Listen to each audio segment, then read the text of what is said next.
(15화) 줄거리.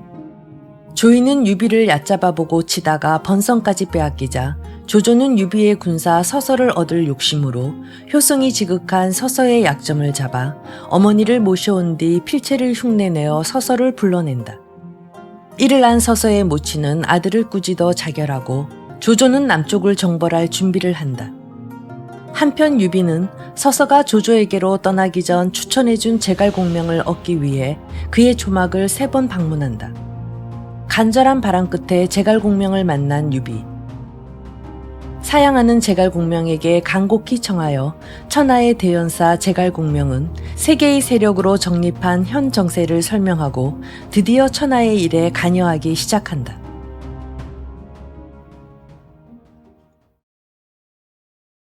제28장 강동의 풍운이 일다. 손고는 손책이 죽은 후에 강동에서 운거하고 아버지와 형의 기업을 계승하여 현명한 인사들을 널리 받아들여 5회의 영빈관을 열고 고운과 장갱에게 명하여 사방에서 모여드는 빈객을 접대하라 했다.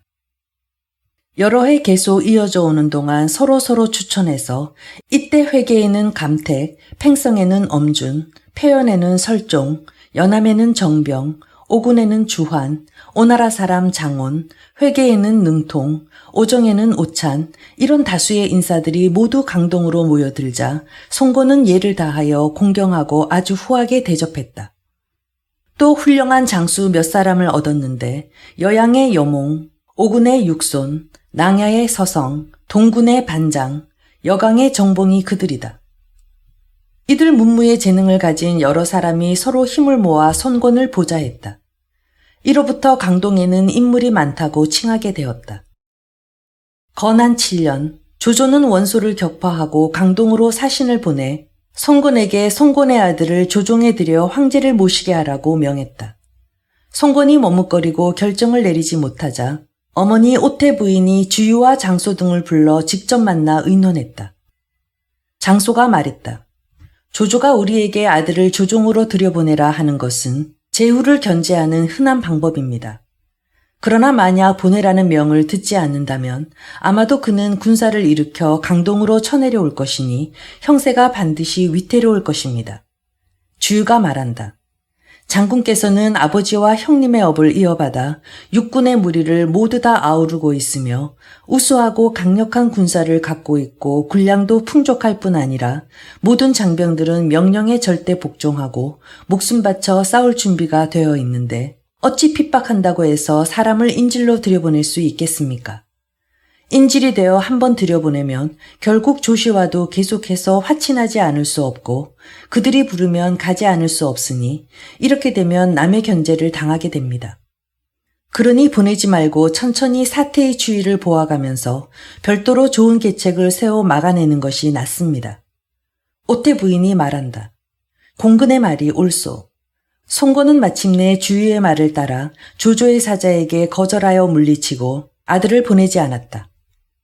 이때부터 조조는 강남으로 쳐들어갈 뜻을 갖게 되었다. 하지만 마침 북방은 아직 평정되지 않아 마음이 평안하지 못한 때라서 송곤을 치러 남쪽을 쳐내려갈 여유가 없었다. 건한 8년 11월에 송곤은 군사를 이끌고 황조를 치러 가서 장강에서 싸웠다. 황조의 군사들은 무참히 참패했다. 송곤의 부하 능조는 가볍고 빠른 작은 배를 타고 앞장서서 하구로 쳐들어갔다가 황조의 부하 장수 감령이 쏜 화살에 맞아 죽었다. 능조의 아들 능통은 이때 나이가 15살이었는데 힘을 떨치고 가서 아버지의 시신을 빼앗아 돌아왔다. 송곤은 정세가 불리하게 돌아간다고 판단하고 군사를 거두어 동호로 돌아왔다. 송곤의 동생 손익은 단양 태수로 있었는데 성품이 강하고 술을 좋아해서 술에 취하면 언제나 병사들에게 채찍을 들고 매질을 했다.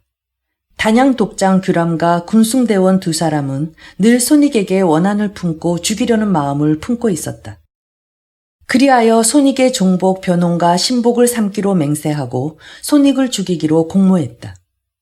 이때 여러 장수들과 현령들이 모두 단양에 모여 손익은 잔치를 베풀고 이들을 접대해야 했다. 손익에 처 서씨는 아름답고 총명했는데 주역으로 점을 치는 것을 매우 잘했다. 이날 한 궤를 점쳐보니 그 징조가 매우 불길하여 남편에게 나가서 손님을 만나지 말라고 권했다. 손익은 아내의 말을 듣지 않고 마침내 돌아가면서 많은 사람들을 만났다. 해가 저물어서 잔치는 끝나고 사람들은 흩어져 갔다.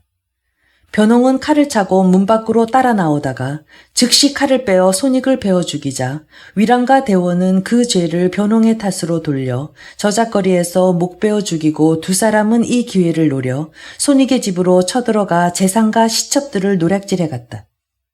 규람이 서씨의 아름다운 모습을 보고 부인에게 말했다.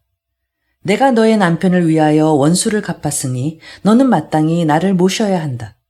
모시지 않겠다면 죽이겠다. 서씨가 말했다. 남편이 죽은 지 얼마 되지 않아 당장 모시는 것은 참아할 수 없습니다. 그 몸이 될 때까지 좀 기다렸다가 그때 제사를 드린 후 상복을 벗고 그런 다음 신방에 들어도 늦지 않을 것입니다. 규람이 그 말에 따르기로 했다. 이에 서씨는 비밀리에 손익의 옛 신복 장수 송고와 부영 두 사람을 집으로 불러들여 울면서 고했다. 남편이 살아계실 때 늘 두 분이 충이롭다고 말씀하셨습니다. 지금 규랑과 대원 두 도적놈이 저의 지아비를 모의해서 죽여놓고 그 죄를 변홍에게 뒤집어 씌우고 우리 집 재산과 어린 계집종들을 모조리 나누어 가져갔습니다. 규람은 더욱이 첩의 몸까지 강제로 차지하려 하여 첩은 이미 거짓으로 혼인을 하겠다 하여 그의 마음을 안심시켰습니다. 두 장군께서는 사람을 보내 밤을 새워서라도 달려가 오후에게 알려주시고 한편으로 두 도적놈을 잡아 죽일 계책을 은밀히 세워주시어 이 원수와 치욕을 갚아주십시오. 그 은혜는 죽어도 잊지 않겠습니다. 말을 마치자 서씨는 두 번 절했다. 손고와 부영이 모두 울면서 말했다. 우리들도 평소에 부군의 극진한 대우에 감동하고 있었습니다. 오늘 재난을 맞아 즉시 목숨을 바치지 못한 것은 바로 복수할 계책을 찾으려 했던 것뿐입니다. 부인께서 명하신 것을 어찌 감히 진력하지 않겠습니까? 이리하여 두 장군은 신복 부하를 비밀리에 보내어 송곤에게 가서 보고하도록 했다. 마침내 금음날이 되었다. 서씨는 먼저 송고와 부용을 불러 밀실 장막 안에 숨겼다. 그런 다음에 당상에 제사상을 차려놓고 제사를 지냈다.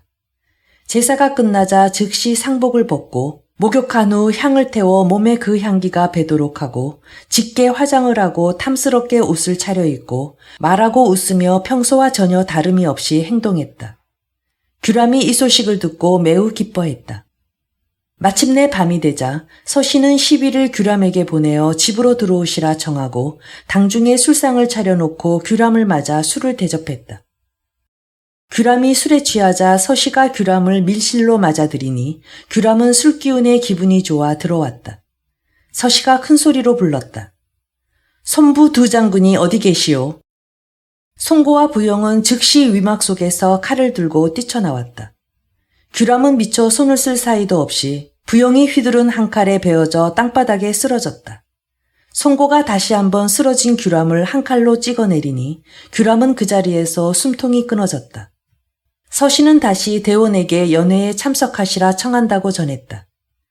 대원이 집으로 돌아와 당중에 이르러 똑같이 송고와 부영 두 장군에게 피살되었다. 한편으로는 부하들을 보내어 두 도적의 처자식과 그들의 잔당을 모두 죽였다. 서씨는 즉시 다시 상복을 입고 규랑과 대원의 머리를 잘라다 남편의 영전에 바치고 제사를 지냈다.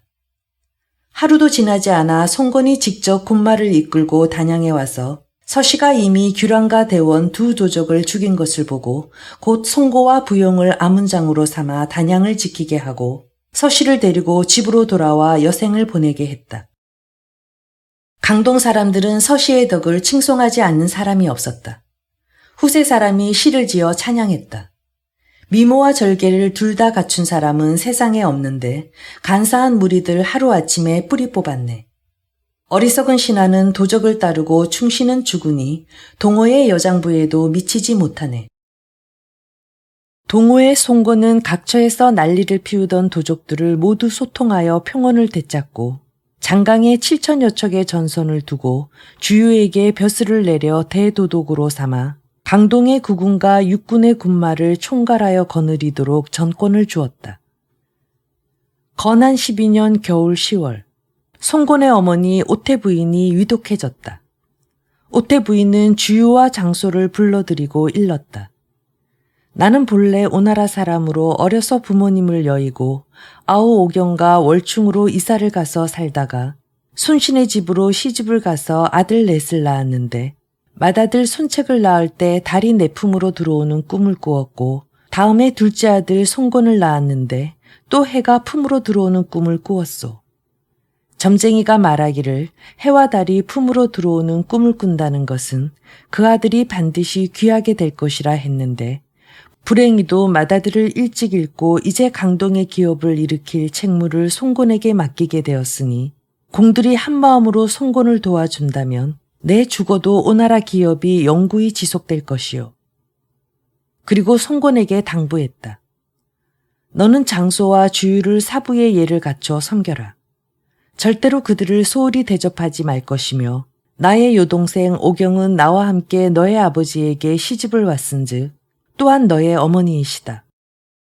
내가 죽은 후라도 내 여동생을 나를 섬기듯 섬기고 너의 누이 동생 또한 마땅히 정성을 들여 돌보고 좋은 사익감을 골라 시집 보내도록 하여라. 말을 마치자 오태 부인은 곧 숨을 거두었다. 송건이 슬피 울었다. 온 정성을 다해 극진히 상을 치른 후 장사를 지낸 것은 말할 필요도 없다. 시간이 흘러가 봄이 되었다. 송건은 황조를 치고자 상의했다. 장소가 말했다. 아직 거상 중으로 1년도 지나지 않았는데 군사를 움직이는 것은 안 될 일입니다. 주유가 말했다. 원수를 갚고 한을 푸는데 무엇 때문에 1년을 기다려야 하겠습니까? 송곤은 망설이고 결정을 하지 못했다. 때마침 북평도의 여몽이 들어와 뵙고 송곤에게 고했다.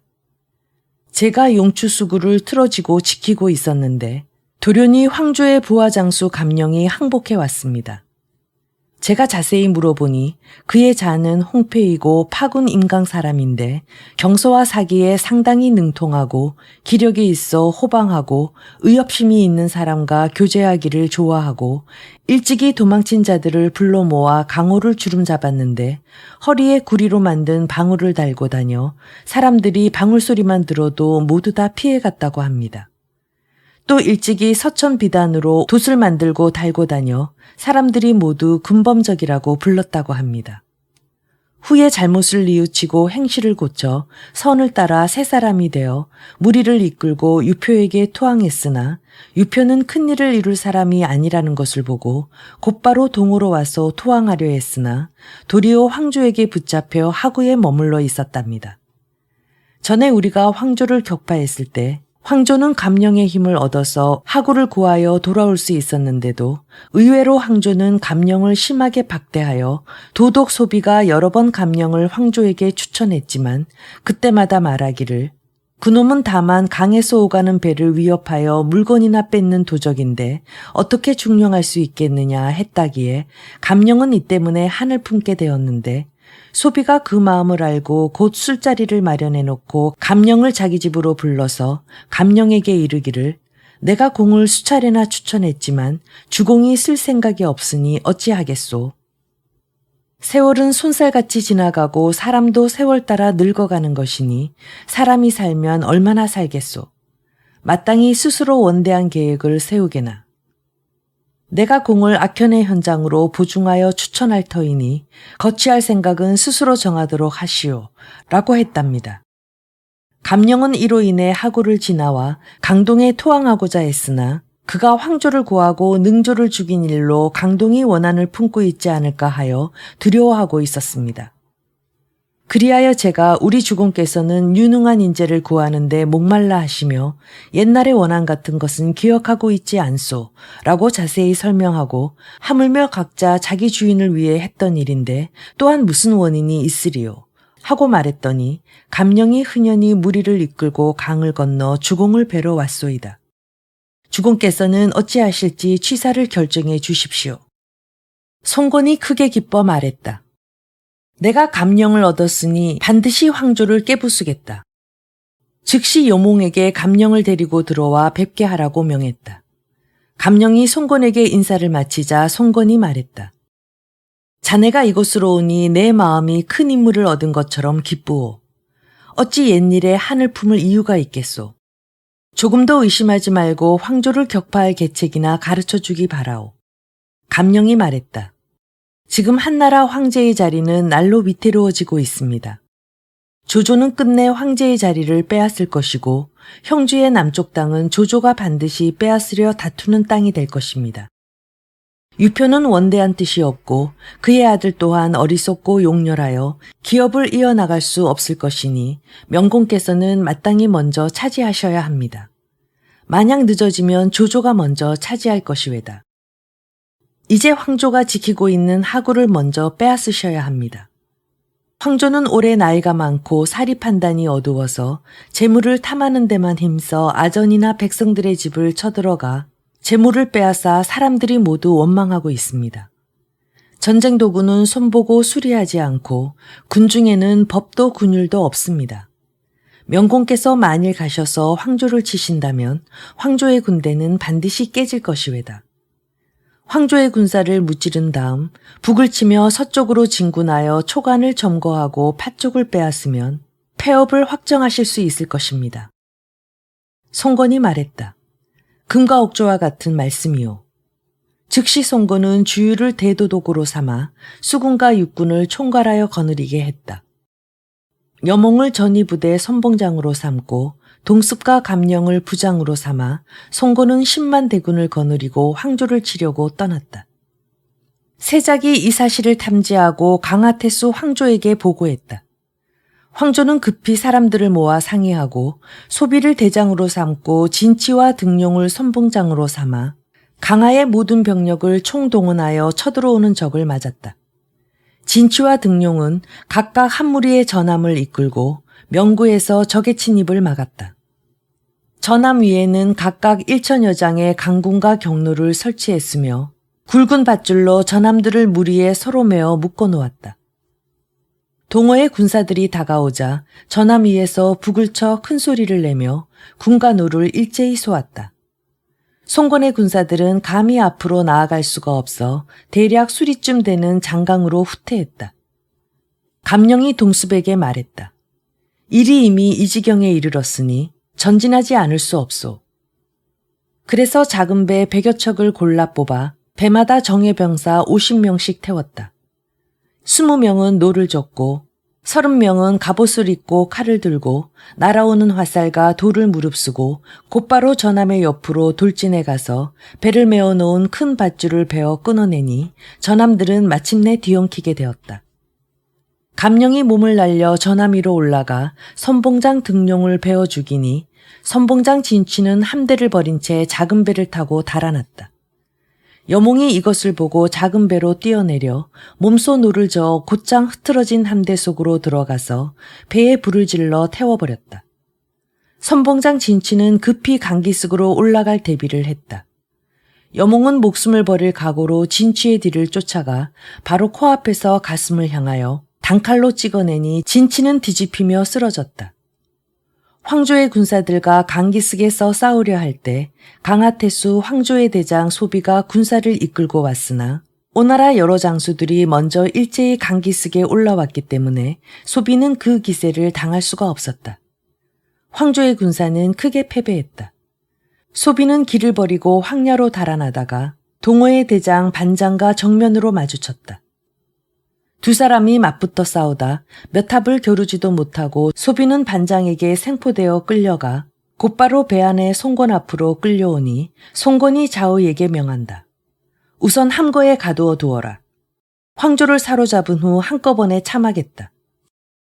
송건은 삼군을 재촉해서 밤낮을 가리지 않고 하구를 공격하라 하였다.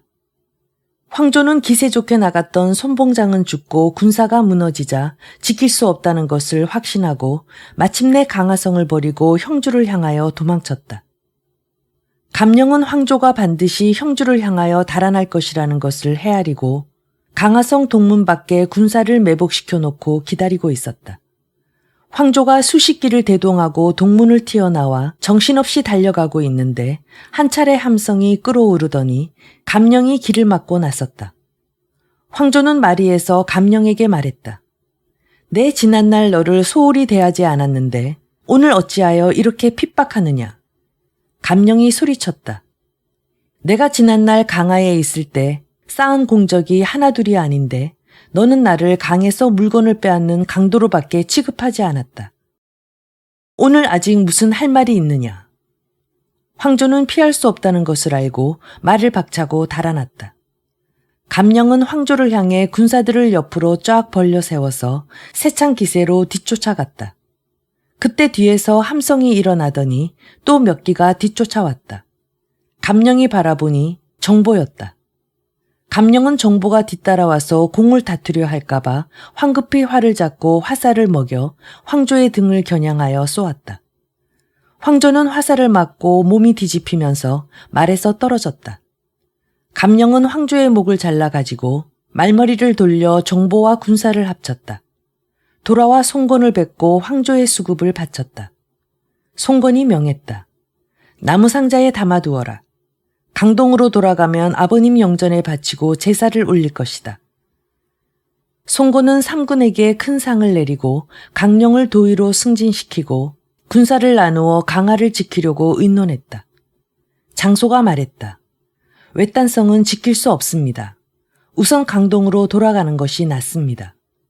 유표도 우리가 황조를 쳐부순 줄 알면 반드시 원수를 갚겠다고 올 것이니 우리는 편안하게 그들이 지키기를 기다리다 보면 유표를 반드시 깨부술 수 있고 유표가 패한 후에 그 기세를 타고 공격하면 형량을 얻을 수 있을 것입니다.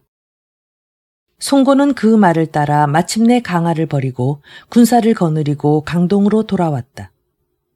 동호의 대장 반장에게 사로잡혀 함거에 갇혀있던 소비는 비밀리에 사람을 감령에게 보내서 살려달라고 부탁했다. 감령이 말했다. 소비가 이제 살려달라 하지 않았더라도 내가 어떻게 잊을 수 있겠는가. 송건의 대군은 이미 오회로 돌아왔다. 송건은 소비의 목을 베어 황조의 수국과 함께 영전에 바쳐 제사를 드리려 했다. 그래서 감령이 돌아와 송건을 뵙고 머리를 땅에 닿도록 숙여 절을 하고 울면서 고했다. 제가 만약 지난날에 소비를 얻지 못했다면 제 뼈는 어느 계곡에 묻혔을 것이외다. 그러니 지금 어찌 장군의 휘하에서 목숨을 바쳐 일할 수 있겠습니까? 지금 소비의 죄는 죽여 마땅하오나 저는 지난날 그와의 은혜를 잊을 수 없습니다. 진정으로 바라오니 저의 관직과 자기를 도로 거두시고 소비의 죄를 용서해 주시옵소서. 송건이 말했다.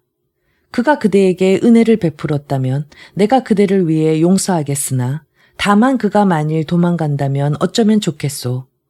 감령이 말했다. 소비가 죽음을 면하게 된다면 그 은혜에 감사하여 몸둘 바를 모를 것인데 어찌 달아나겠습니까?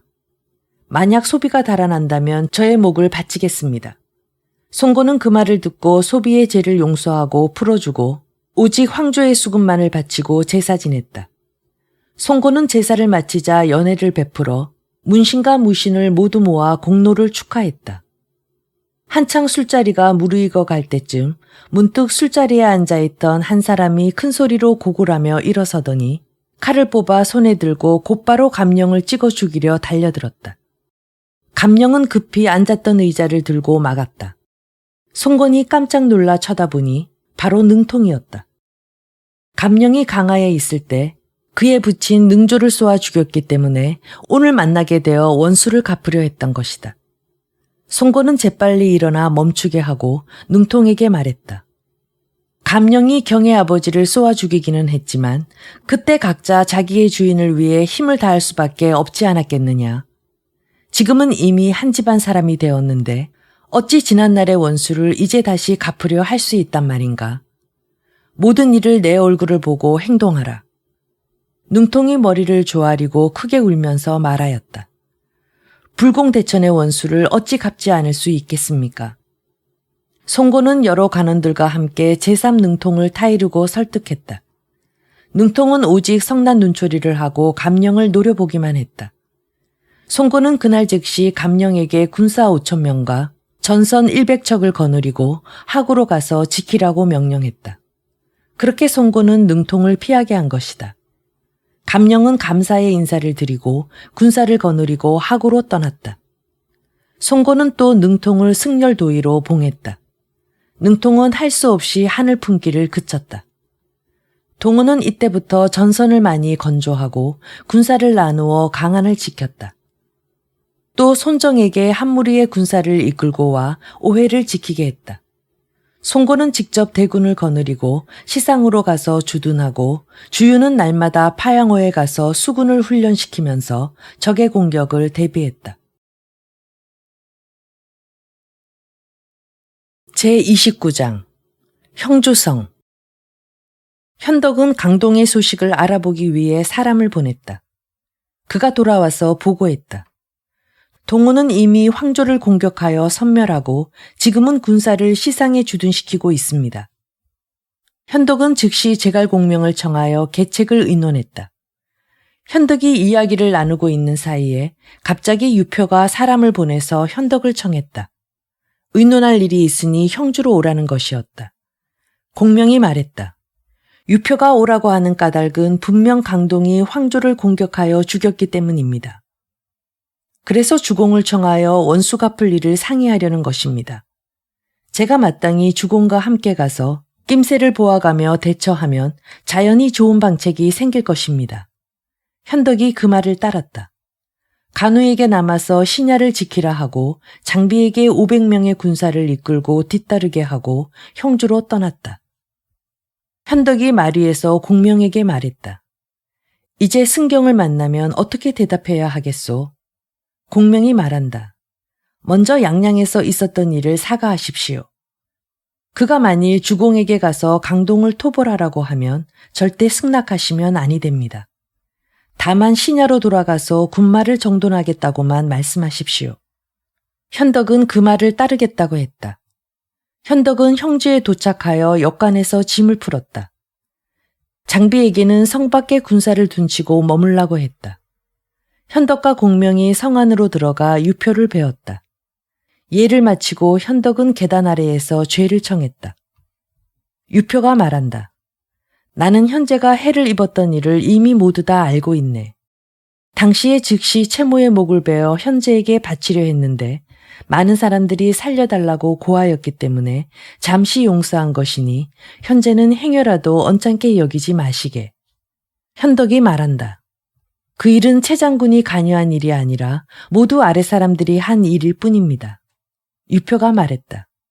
지금 강화를 지키지 못하고 황조가 살해당했기 때문에 보복할 계책을 의논하고자 현재를 청했네. 현덕이 말했다. 황조는 성품이 난폭하여 사람을 부리지 못했기 때문에 이런 화를 당했습니다. 이제 만약 군사를 일으켜 남으로 정벌을 하러 떠나고 나서 만약 조조가 북쪽에서 쳐내려 온다면 또 어찌하시렵니까? 유표가 말한다. 나는 지금 연로하고 병치레하는 날도 많아 일을 처리하지 못하고 있소. 현재가 와서 나를 좀 도와주다가 내가 죽은 후에 현재가 곧 형주의 주인이 되도록 하게.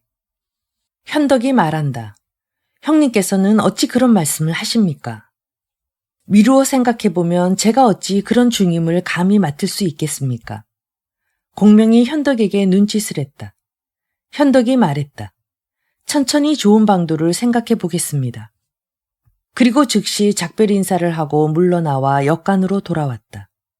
공명이 말했다. 유표가 형주를 주공에게 맡기려 하는데 어찌하여 물리치셨습니까? 현덕이 말한다. 유경승이 나를 온정과 예의를 다해 교제하며 지극히 대해왔는데 어찌 차마 그가 다 죽게 된 틈을 타서 빼앗을 수 있겠는가. 공명이 탄식하며 말한다. 참으로 인자하신 주공이시다. 한창 이야기를 하고 있는데 갑자기 공자 유기가 현덕을 뵈러 찾아왔다는 보고가 들어왔다. 현덕이 일어나 나가 맞아들였다. 유기가 절을 하고 울면서 말했다. 계모가 저를 받아들이지 않아 목숨이 아침까지 붙어 있을지 오늘 저녁까지 붙어 있을지 모르겠습니다. 제발 숙부께서는 저를 불쌍히 여겨 구해 주십시오. 현덕이 말한다. 그것은 조카의 집안일이네. 어찌 그것을 나에게 묻는 것인가? 공명이 빙긋이 웃었다. 현덕은 공명에게 어찌하면 좋을지 물었다. 공명이 말했다. 그것은 집안일입니다. 저는 감히 집안일에 참견해서 아랠 수 없습니다. 잠시 후 현덕은 유기를 데리고 나가 전송하고 귀에 대고 작은 소리로 말했다. 내일 내가 공명에게 조카를 방문하라 할 것이니 조카가 이러이러하게 하면 공명이 틀림없이 묘책을 알려줄 것일세. 유기는 감사 인사를 하고 돌아갔다. 다음 날이다. 현덕은 복통에 있다는 핑계로 공명을 붙잡아 자기 대신 유기를 방문하라고 했다. 공명이 그렇게 하겠다고 했다. 공명은 유기의 집 앞으로 와서 말에서 내려 집 안으로 들어가 공자를 만났다. 공자는 공명을 후당으로 맞아들였다. 차를 다 마시자 유기가 말했다. 저는 계모에게 받아들여지지 않고 있습니다. 선생께서 한 말씀 해주시어 구해주시면 다행이겠습니다. 공명이 말한다. 저는 손님으로 여기에 왔는데 어찌 감히 남의 집안일에 말할 수 있겠습니까? 만약 누설대기라도 한다면 그 해가 적지 않을 것입니다. 말을 마치자 자리에서 일어나 돌아가겠다고 한다. 유기가 말했다. 기왕 왕림하셨는데 어찌 감히 변변히 대접도 못하고 보내드릴 수 있겠습니까? 유기는 공명을 만류하여 밀실로 청해들여 함께 술을 마셨다. 술을 마시다가 유기가 또 말했다. 계모가 저를 받아들이지 않으시니 제발 선생께서 한 말씀 하시어 나를 구해 주십시오. 공명이 말한다. 그것은 제가 감히 도모할 일이 아닙니다. 말을 마치고 또다시 인사를 하고 가려 했다. 유기가 말한다. 선생께서 말씀을 하지 않으시려면 하지 마십시오. 그렇지만 어찌 곧바로 떠나려 하십니까? 그리하여 제갈공명은 자리에 다시 앉았다. 유기가 말한다. 제가 옛날 책 하나가 있는데 선생께서 한번 봐주십시오. 그래서 유기는 공명을 이끌고 작은 다락위로 올라갔다. 공명이 물었다. 고서는 어디에 있소? 유기가 엎드려 울면서 말한다. 계모가 저를 받아들이지 않으시니 저는 언제 목숨이 떨어질지 모릅니다. 선생께서 차마 한 말씀 해주시어 저를 구해주시지 않으시렵니까? 공명이 화를 내어 얼굴색이 변하여 일어나서 곧바로 다락을 내려가려 했다. 그러나 사다리가 이미 치워지고 없었다. 유기가 말한다. 제가 살아날 길을 가르쳐 달라고 했지만 선생께서 아마도 누설될까 염려하시어 말씀하시기를 꺼리셨습니다. 오늘 위로는 하늘도 들리지 않을 것이고 아래로는 땅도 들리지 않을 것이며 선생의 입에서 나온 말씀은 오직 저의 귀에만 들릴 뿐이오니 가르침을 내려주실 수 있을 것입니다. 공명이 말했다. 관계가 소원한 사람은 관계가 친밀한 사람을 이간시킬 수 없다고 했소. 제가 어떻게 공자를 위하여 도모할 수 있겠소? 유기가 말한다. 선생은 끝내 불행하게도 저에게 가르쳐 주시지 않으시겠습니까? 저의 목숨은 진실로 보존하지 못할 것이니 차라리 선생 앞 이 자리에서 죽겠습니다. 유기는 곧바로 칼을 뽑아 스스로 목을 찌르려 했다. 공명이 말리면서 말한다. 좋은 방법이 있긴 하오. 유기가 절을 하며 말했다. 가르침을 내려주십시오. 공명이 말한다. 공자는 신생과 중의의 일을 들어보지 못하였소. 신생은 나라 안에 있다가 죽었고 중의는 나라 밖에 있어서 살았소. 지금 황조가 죽은 지 얼마 되지 않아 강하는 지키는 사람이 없는데 공자는 어찌 강하에 가서 주둔하고 지키게 해달라고 말씀을 올리지 않으시오. 그렇게 하면 화를 피할 수 있을 것이오. 유기는 2번이나 절을 하며 가르침에 감사했다. 그리고 하인에게 사다리를 가져오라 명하고 공명을 내려가게 했다. 공명은 유기와 작별하고 돌아와 현덕을 뵙고 있었던 일을 자세히 설명하니 현덕이 이야기를 듣고 매우 기뻐했다. 다음 날이다. 유기는 아버지에게 강하를 지키고 싶다고 말씀드렸다. 유표는 망설이며 결정하지 못하고 현덕을 청하여 함께 의논했다. 현덕이 말했다. 강하는 중요한 요충지입니다. 진실로 다른 사람에게 지키라고 할 수 없는 곳이 왜다. 반드시 공자가 직접 가도록 해야 할 것입니다. 동쪽과 남쪽의 일은 형님 부자가 맡으시고 서쪽과 북쪽의 일은 제가 맡아 하겠습니다. 유표가 말한다. 근자에 들으니 조조는 업군에서 현무지를 만들어 놓고 수군을 훈련시키고 있다니 분명히 남정을 할 뜻이 있는 것 같으니 방비하지 않으면 안 될 것 같네. 현덕이 말한다. 저는 이미 알고 있습니다. 형님은 염려하지 마십시오. 마침내 현덕은 유표에게 작별 인사를 하고 신야로 돌아왔다.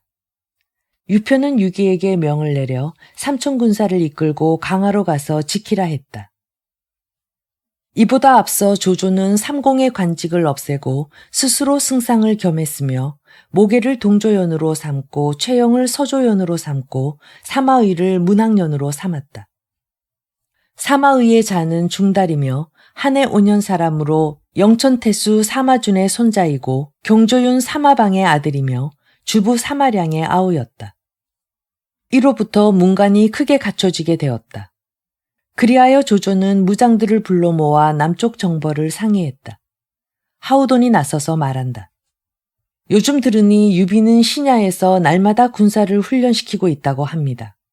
반드시 후환이 될 것이니 일찍이 그 뿌리를 뽑아버려야 합니다.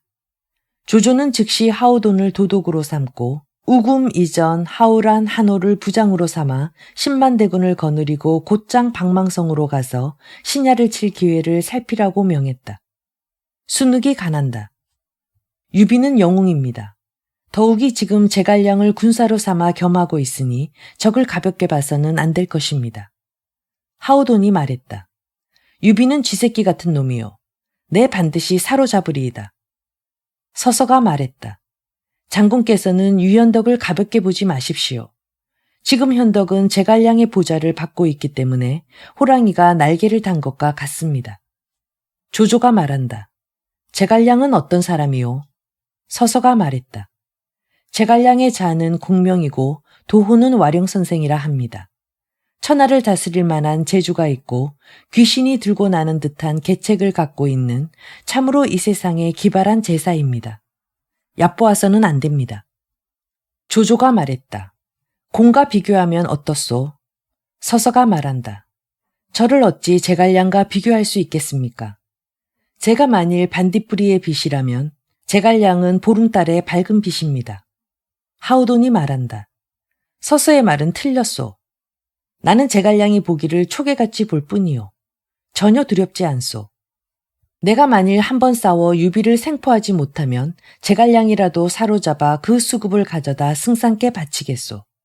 조조가 말한다. 너는 조속히 승전보를 보내서 내 마음을 안심시키도록 하라. 하우돈은 분연히 조조에게 작별 인사를 드리고 군사를 이끌어 길을 떠났다. 현덕은 공명을 얻은 후부터 스승의 예로 대접했다. 간호와 장비가 언짢아 하며 말한다. 공명은 나이도 어린데 무슨 재주와 학식이 있겠습니까? 형님은 너무 지나치게 대우하고 있습니다. 또한 그는 진실로 효험을 보인 것이 아무것도 없습니다. 현덕이 말한다. 내가 공명을 얻은 것은 물고기가 물을 만난 것과 같으니 두 아우는 다시 여러 말 하지 말라. 관우와 장비는 그 말을 듣고 아무 말 없이 물러갔다. 하루는 어떤 사람이 야크꼬리를 보내왔다. 현덕은 그 꼬리를 가지고 손수 모자를 만들고 있었다. 공명이 들어와 보고 정색하며 묻는다. 명공께서는 다시 원대한 뜻을 세우시지 않으시고 하시는 일이라는 것이 고작 이런 것뿐입니까? 현덕이 만들던 모자를 땅에 집어던지고 미안해하며 말한다. 나는 잠시 이것을 빌려 걱정을 잊으려는 것뿐일세. 공명이 말한다. 명공께서는 스스로 추측하시기에 조조와 비교하여 어떠하다고 생각하십니까? 현덕이 말한다. 그만 못하네. 공명이 말한다. 명공의 사람들은 불과 수천 명뿐입니다. 만일 조조의 군사가 쳐들어오면 어떻게 맞아 싸우시겠습니까? 현덕이 말한다. 내가 바로 그 일 때문에 걱정하고 있네만 좋은 방책을 얻지 못했네. 공명이 말한다. 빨리 민병을 불러 모으십시오. 제가 직접 가르친다면 적을 맞아 상대할 수 있을 것입니다. 현덕은 즉시 신야의 백성을 모집하여 3,000명을 얻었다. 공명은 아침부터 저녁까지 진법을 펼치는 방법을 가르치며 훈련시켰다. 갑자기 조조가 하우돈을 보내 10만 명을 거느리고 신야로 쳐들어온다는 보고가 들어왔다. 장비가 이 소식을 듣고 운장에게 말했다. 이 모두 공명에게 앞서 나가 맞아 싸우라고 하면 되겠습니다. 이렇게 이야기하고 있는데 현덕이 두 사람을 불러들여 말한다. 하우돈이 그 군사를 이끌고 쳐들어오는데 어떻게 맞아 싸워야 하겠느냐. 장비가 말했다. 형님께서는 어찌 공명에게 가서 싸우라 하지 않으십니까? 현덕이 말한다. 지략을 펼 때에는 공명에게 의뢰해야 하지만 용기 있게 나설 일이라면 반드시 두아우가 앞장서야 하는데 어찌 남에게 책임을 전가하려 하느냐. 간우와 장비가 나가자 현덕은 공명을 청해 상의했다. 공명이 말한다.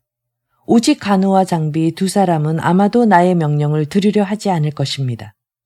주공께서 만약 저에게 군대를 지휘하게 하시려면 검과 인수를 빌려주시기 바랍니다.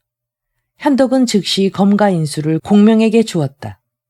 공명은 즉시 여러 장수들에게 군령을 들으라고 모이라 했다. 장비가 운장에게 말했다. 우선 군령을 들으러 가서 그가 어떻게 군을 관리하고 병력을 배치하는가 봅시다. 공명이 명령했다. 방망성 왼쪽에는 예산이라는 산이 있고 오른쪽에는 알림이라는 숲이 있어서 군마를 매복시킬 수 있습니다.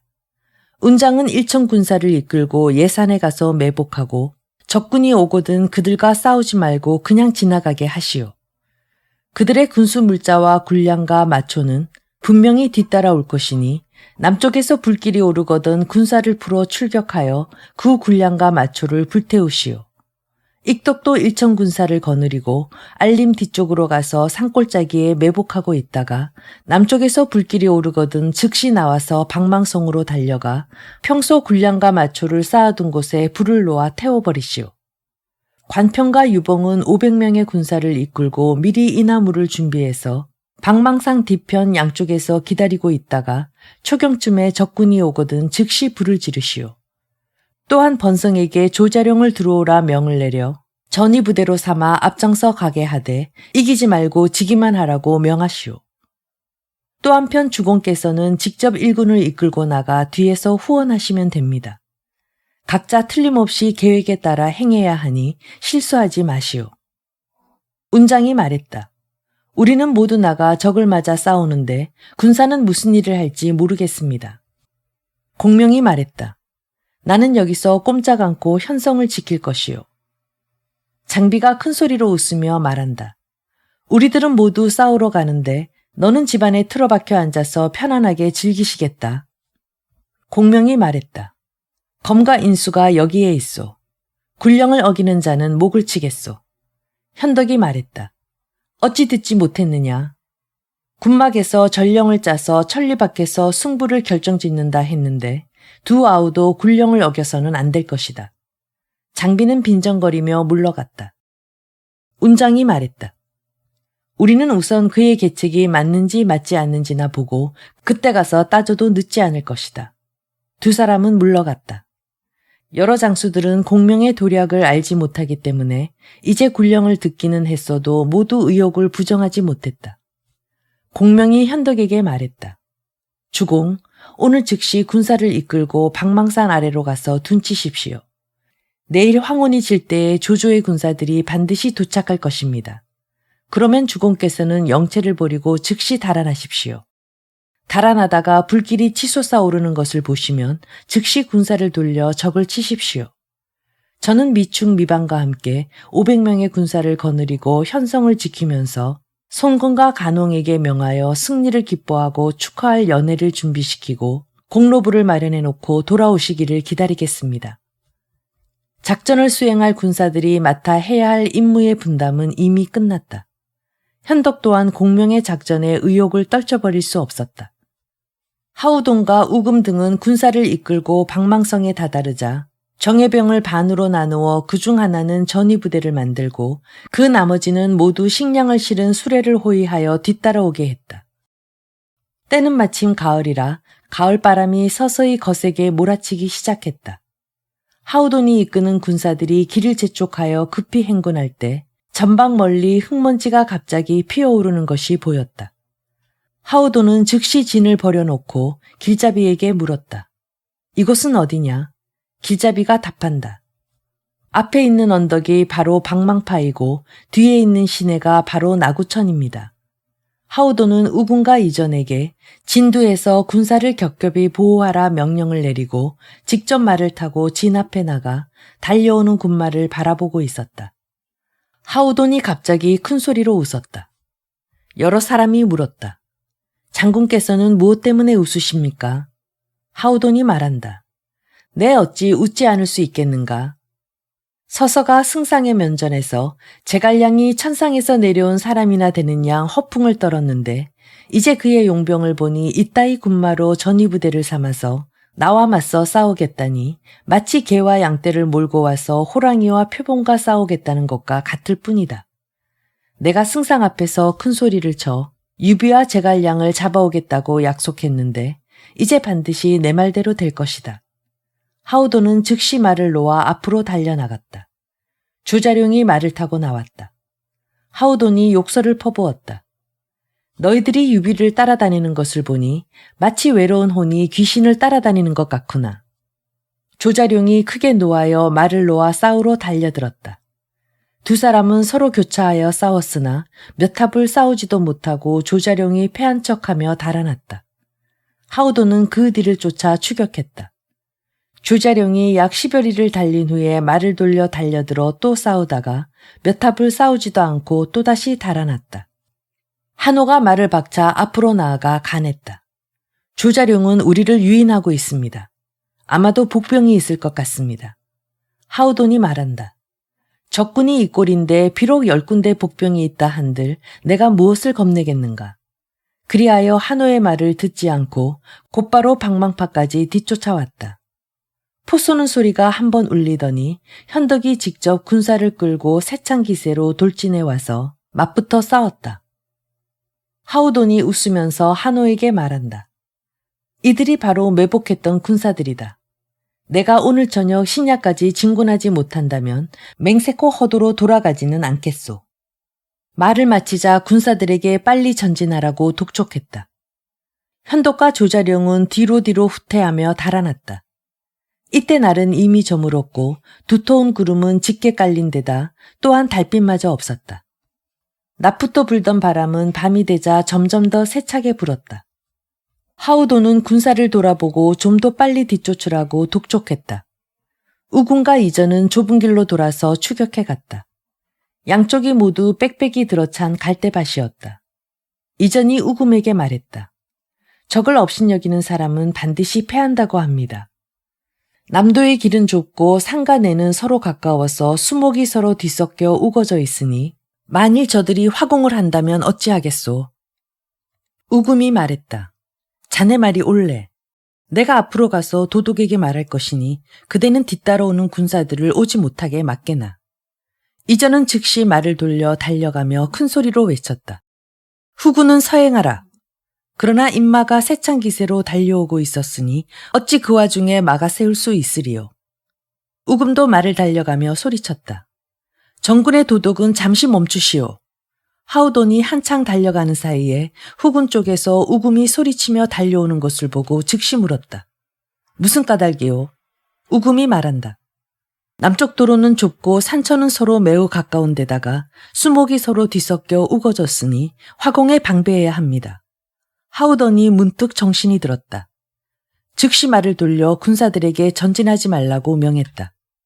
그 말이 끝나기도 전에 배후에서 천둥치듯 끓어오르는 함성이 들리고 어느새 한 무리의 불빛이 보이더니 불길이 솟아나는 것이 보였다.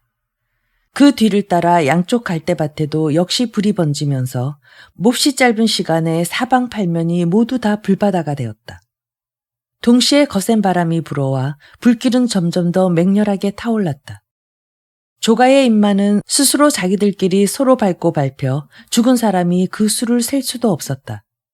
조우는 달아나던 군사를 돌려 하우돈의 군사를 덮쳐들며 적을 베었다. 퇴로가 막힌 하우돈은 연기를 무릅쓰고 불길 속으로 뛰어들어 달아났다.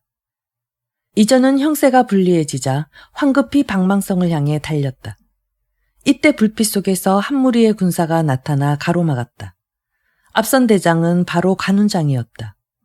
이전은 말을 놓아 달리며 혼전을 하면서 적진을 해치고 탈로를 찾아 달아났다.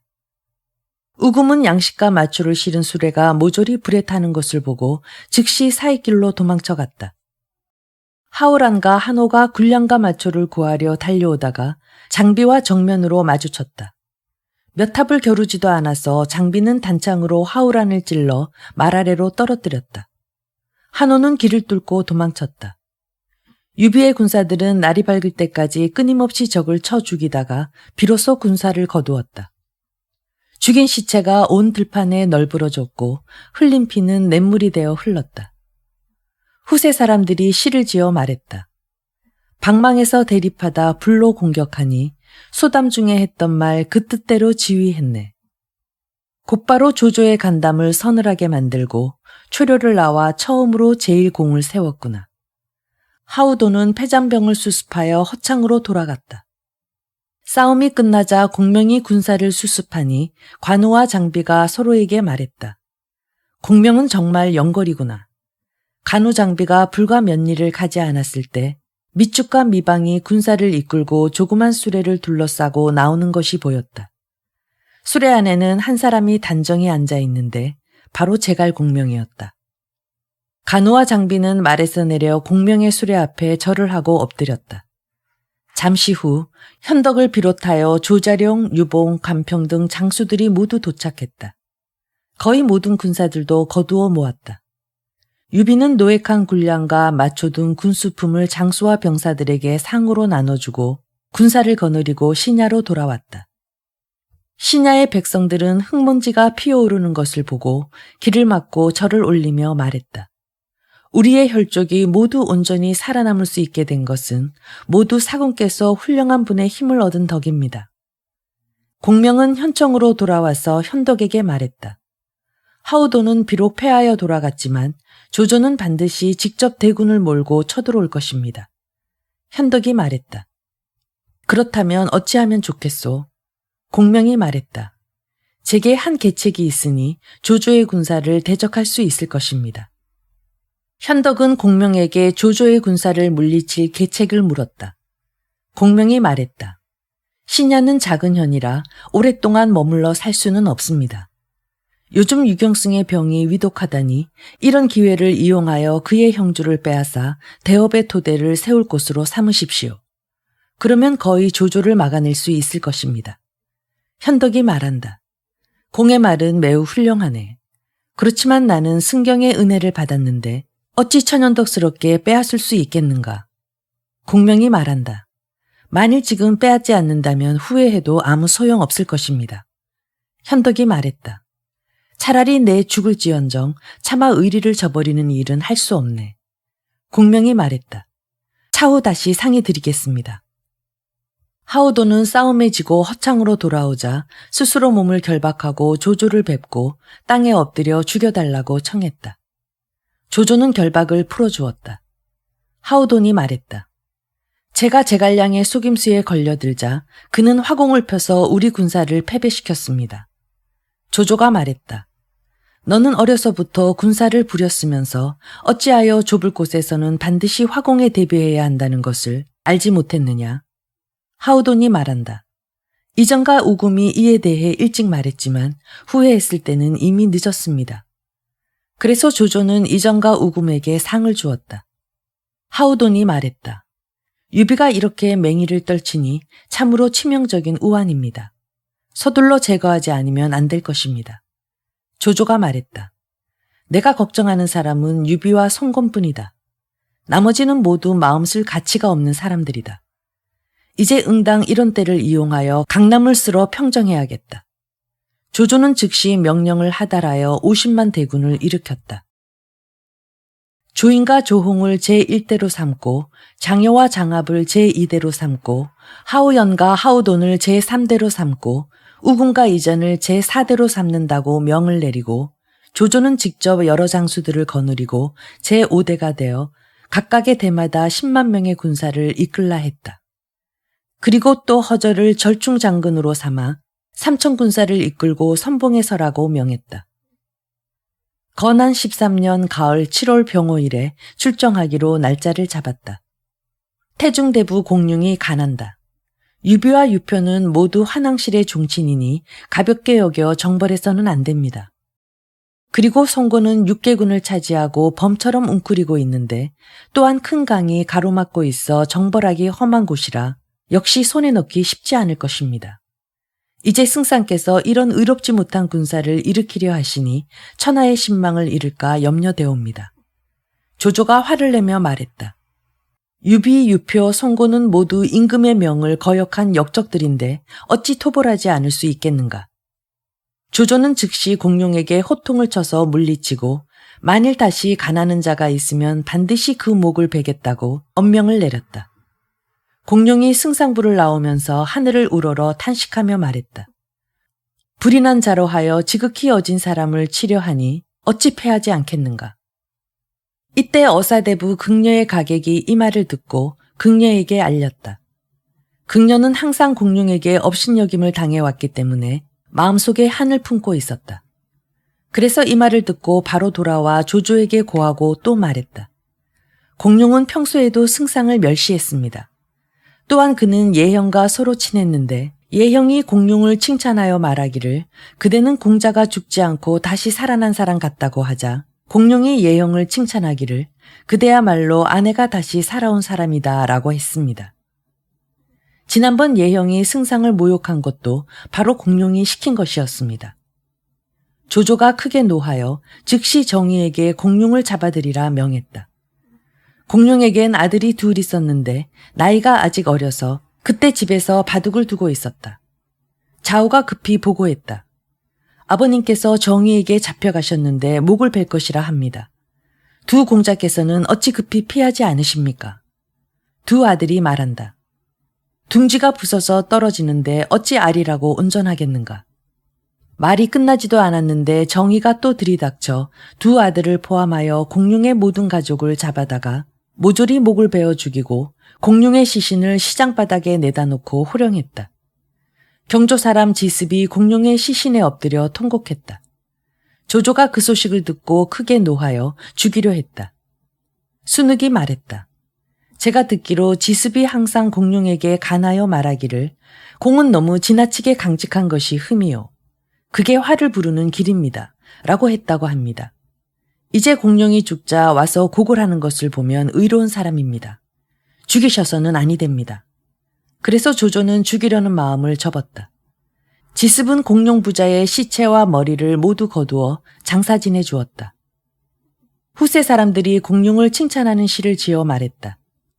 공룡은 부캐에 자리 잡고 살았는데 호탕한 기백은 무지개를 꿰뚫을 듯 드높았네. 자리에는 언제나 손님들로 가득했고 술동이엔 술이 빌 날이 없었네. 문장은 세상 사람들을 놀라게 했고 웃으며 하는 말은 높은 벼슬아치들을 모욕했네. 역사가의 붓은 충직한 성품을 칭찬했으니 마땅히 대중을 기록하여 보존해야 하리. 조조는 공룡을 죽이고 난 후 5대 군마에 명령을 하달하여 순서대로 출발하라 하고 순욱 등은 남아서 허창을 지키라 했다. 형주의 유표는 병이 위중해지자 사람을 현덕에게 보내 청에 맞아다가 자신이 죽은 다음 아들을 부탁하려 했다. 현덕은 간호와 장비를 이끌고 형주로 와서 유표를 만나 뵈었다. 유표가 말했다. 내 병이 이미 낫기 어려우니 머지않아 곧 죽을 것이야. 내 특별히 현재에게 내 어린 자식을 부탁하네. 그리고 내 아들이 재주가 없어서 아무래도 나의 업을 이어가지 못할 것 같으니 내가 죽거든 자네가 형주를 직접 맡아 다스려주게. 현덕이 절을 하고 울면서 말했다. 제가 마땅히 있는 힘을 다해 조카를 도울 것입니다. 어찌 감히 다른 마음을 먹겠습니까? 한창 이야기하고 있는 사이에 조조가 직접 대군을 거느리고 쳐들어오고 있다는 보고가 들어왔다. 현덕은 황급히 유표에게 작별 인사를 하고 밤을 새워 신야로 달려 돌아왔다. 유표는 병중에 이 소식을 듣고 적잖이 놀라 상의하며 유언장을 썼다. 현덕은 장자 6일을 보좌하여 형주의 주인이 되어 다스려라. 채부인이 이 소식을 듣고 크게 노하여 내문을 닫아 걸고 사람의 출입을 금지하고 채모와 장윤에게 외문을 지키게 했다. 이때 유기는 강하에 가 있었다. 아버지의 병이 위독하다는 소식을 듣고 병문안을 하려고 형주로 달려왔다. 외문에 도착하자 채모가 앞을 가로막아 멈춰 세우고 말했다. 공자는 아버님의 명을 받들어 강하를 지켜야 할 그 임무가 더할 나위 없이 중한데 오늘 이렇게 제멋대로 직무를 난처하게 만들었으니 만약 동호의 군사가 들이닥친다면 어찌하려 하십니까? 만약 들어가 주공을 뵙는다면 주공께서는 반드시 노발대발 하실 것이고 병이 오히려 심해지면 효도가 아니올시다. 마땅히 속히 되돌아가셔야 하오리다. 유기는 문 밖에 서서 큰 소리로 한바탕 울고 나서 말에 올라 채모의 말을 그대로 따라 강하로 되돌아갔다. 유표는 병세가 위독해지자 유기를 기다렸으나 오지 않았다. 8월 무신일에 유표는 몇 마디 소리를 크게 지르고 나서 죽었다.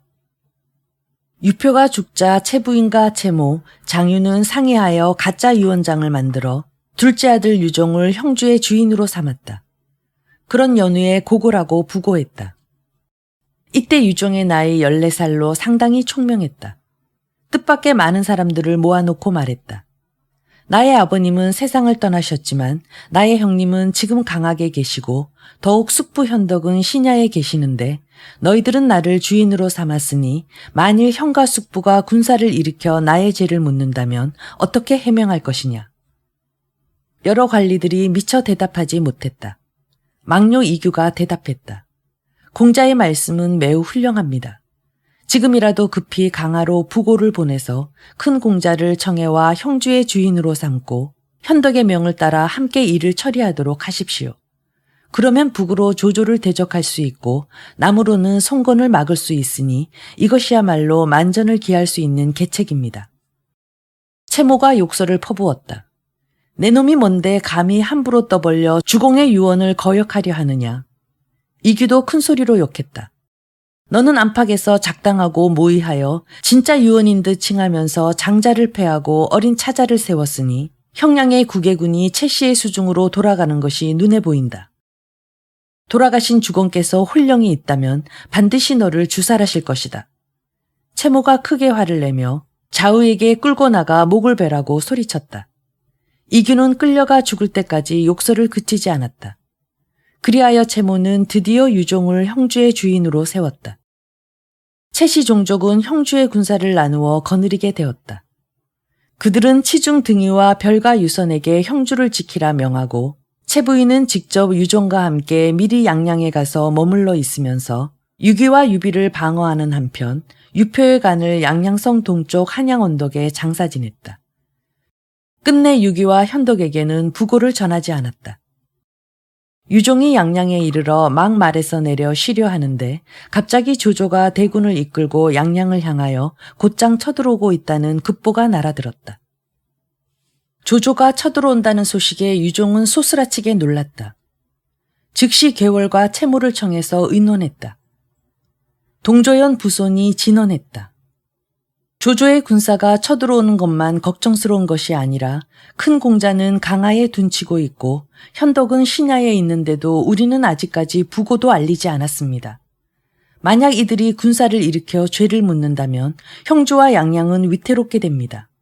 저에게 한 가지 계책이 있습니다.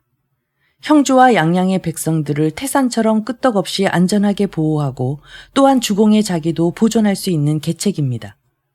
유종이 물었다. 어떤 계책이요? 부손이 답했다. 차라리 형주 양양의 구개군을 조조에게 바치는 것이 낫습니다. 그러면 조조는 반드시 주공을 중하게 대접할 것입니다. 유종이 큰 소리로 꾸짖었다. 이 무슨 망발이요? 내가 아버님의 기업을 물려받아 자리가 아직 안정되지도 않았는데 어찌 곧바로 남에게 버릴 수 있겠소? 계월이 앞으로 나와 말했다.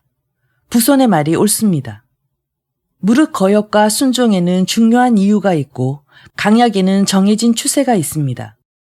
지금 조조는 조종의 명을 받든다는 이유로 남쪽을 정벌하고 북쪽을 토벌하고 있습니다. 주공이 항거한다면 그 명분은 조종에 순종하지 않는 것이 됩니다.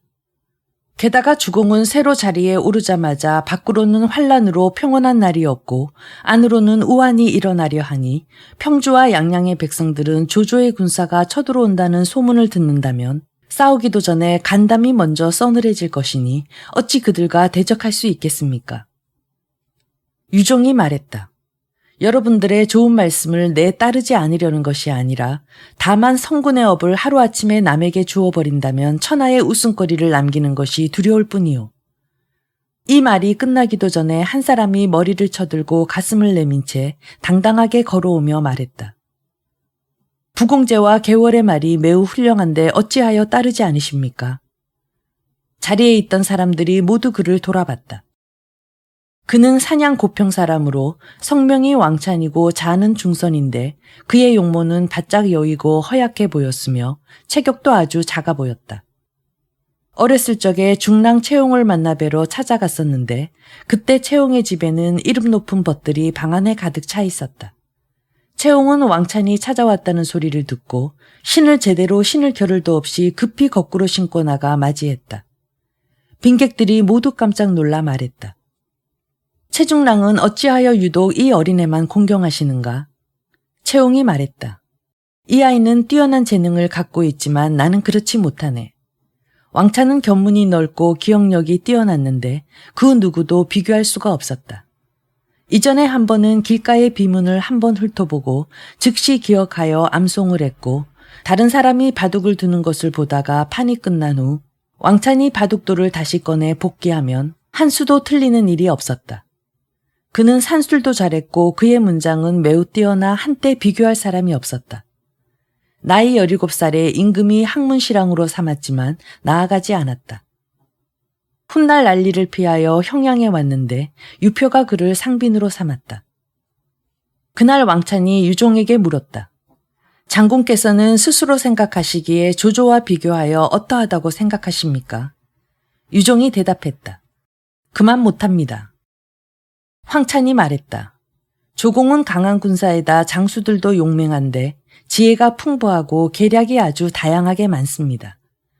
여포를 합의해서 생포했고 원소를 간도해서 꺾었으며 유비를 농으로 쫓아냈고 오한을 백등해서 쳐부셨으니 목베어 죽이고 소탕하여 평정한 것이 헤아릴 수 없이 많습니다. 이제 대군을 거느리고 남하하여 형량으로 밀어닥친다면 그 기세를 대적하여 싸우기 어렵습니다. 부성군과 계월군의 계책이 정말로 좋은 계책입니다. 장군께서는 주저하지 마십시오. 후회를 부르면 아니 됩니다.